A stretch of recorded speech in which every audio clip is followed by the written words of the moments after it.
દારૂનું વ્યસન કેટલું ભયંકર છે એ કહેવાની જરૂર નથી લાગતી. એ તો આંખ સામે દેખાય છે. તમે આટલા દારૂડિયાને આંખ સામે જુઓ છો, એને કોઈ મા બેનનું પણ ભાન રહેતું નથી. એ એકવાર દારૂનું વ્યસન કરવા લાગે એટલે પછી એને વારંવાર જુએ. એવું નથી કે એકવાર, બે વાર, ચાર વાર લઈ લીધું એટલે પછી છોડી દે, પછી છૂટતું નથી. અંદરથી શરીરને તો ખતમ કરી જ નાખે છે. કેન્સર થાય, બીજા ભયંકર રોગો થાય. અને બાહ્ય દ્રષ્ટિએ તો ના કામકાજમાં એનું ધ્યાન લાગે, એના પૈસા બરબાદ થઈ જાય, એને જે કંઈ કમાણી થાય બધી દારૂમાં પૂરી કરી દે. અને ઘરના છોકરા બૈરા ભૂખ્યા મરે. પૈસા ના હોય એટલે મારકૂટ કરે બૈરા છોકરા જોડે. પછી તો ગુસ્સો પણ કાબુમાં ન રહે. એટલે કહેવત છે ને, નબળો માણસ બૈરી પર ભારી. એવું એવું આ દારૂડિયાનું થાય. દારૂડિયા પૈસા કમાઈ શકે નહીં, હોય વેડફી નાખે, અને પછી બૈરી છોકરાને મારે ને કૂટે ને ધમાલ કરે અને પોતાનું જીવન બરબાદ કરે. આવી રીતના ભૌતિક જીવન તો બરબાદ થાય, પણ પછી એને ધરમ વરમ તો કાંઈ સૂઝવાનું નથી. એ કાંઈ કરી શકવાનો નથી. એટલે એનું આ ભવિષ્ય પણ, એનું પરભવ પણ એનો બગડી જાય. એટલે કોઈ પણ વ્યસનમાં પડવું એ વસ્તુ બહુ ખોટી છે.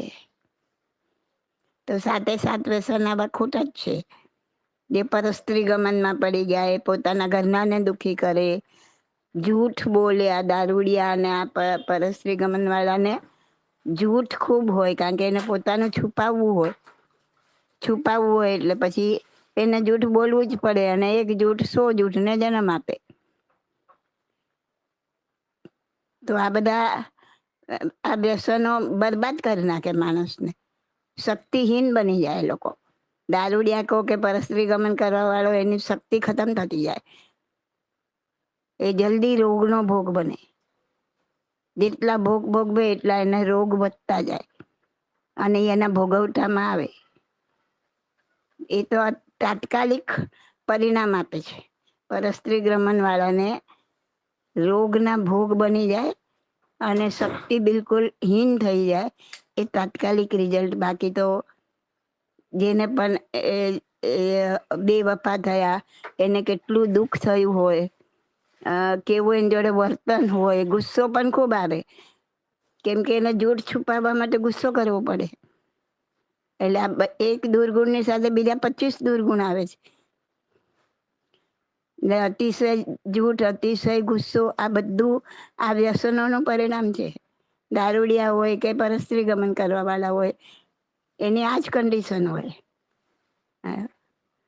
અને અંદરથી તો પાછા બહુ પીલાતા હોય, મનથી ખૂબ પીલાતા હોય પાછા. એટલે આ કોઈ વ્યસનમાં પડવા જેવું નથી. ભૂલથી પડી ગયા તો જલ્દીથી બહાર નીકળી જવું જોઈએ. એને નાનપણથી જ એવી રીતના ટ્રેનિંગ આપો, એવી રીતના બાધા આપી દો. હું શિબિર લેતી હતી, ત્યારે છોકરાઓને બાધા આપી હતી. આજે 40 વર્ષના થયા તો પાડે છે બરાબર બાધા, વાંધો નથી આવ્યો. ઉપરથી બચી ગયા છે કેટલા કે અમે ઓલામાં ફેંકાઈ ગયા હોત દુર્ગુણમાં, પણ અમે બચી ગયા કે આ બાધાના લીધે. નાનપણથી એ બી ટ્રેનિંગ આપો છોકરાઓને, કે એમનું જીવન બરબાદ ન થાય અને બીજાનું જીવન બરબાદ ના થાય. Okay. This audio is by Subodhi Masalia. My contact number is 88567 885.